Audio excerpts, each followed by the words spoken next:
پاکستان میں جہاں عام آدمی ڈکیتی، چوری اور دیگر سنگین جرائم کے مقدمات درج کرانے کے لیے ہفتوں تھانوں کا چکر لگاتا ہے، وہاں پہ امیر آدمی کے جوتے چوری کرنے کا پرچہ بھی درج کر لیا جاتا ہے۔ جی ہاں، یہ انوکھا واقعہ پنجاب کے شہر ٹیکسلا میں پیش آیا، جہاں پہ امیر آدمی جس کی لاٹھی اس کی بھینس کے مصدق اپنے جوتے چوری کرنے کی FIR بھی درج کروا بیٹھا اور پولیس کو اپنے جوتے چوری کرنے والے کے پیچھے لگا۔ چور لاکھوں کی گاڑی میں آئے، 2.5 لاکھ کا جوتا چرا کے لے گئی۔ پولیس نے بھی گچی کے جوتوں کی FIR درج کر ڈالی۔ غریب لے جاتے تو خیر ہے، 30 لاکھ سے زائد مالیت کی گاڑی رکھنے والا کیوں چوری کرے؟ مدعی اسلام آباد پشاور موٹر وے کے ہکلا انٹرچینج کے سروس ایریا کی مسجد کے باہر سے مسافر نمازی کا 3 لاکھ کا جوتا چوری ہو گیا، جس کا مقدمہ درج کر لیا گیا۔ تھانہ ٹیکسلا میں مسافر کی درخواست پر قیمتی سپورٹس شو کی چوری کا مقدمہ درج کر لیا گیا، جبکہ چور نے اسی مسجد میں نماز پڑھی اور مہنگے جوتے دیکھ کر اس کی نیت میں فتور آ گیا اور مال غنیمت کے طور پہ شوز ساتھ لے گیا۔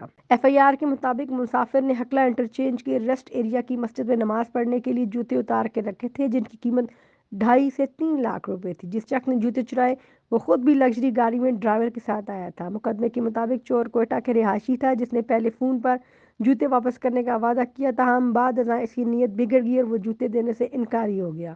FIR کے متن کے مطابق متاثرہ مسافر نے CCTV ویڈیو حاصل کر کے مسافر کی شناخت کر کے رابطہ کیا۔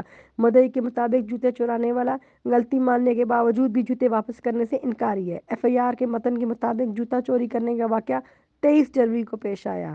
اب ٹیکسلا پولیس سنگین جرائم میں ملوث افراد کو پکڑنے کے بجائے جوتی چور کے پیچھے بھاگتی رہے گی۔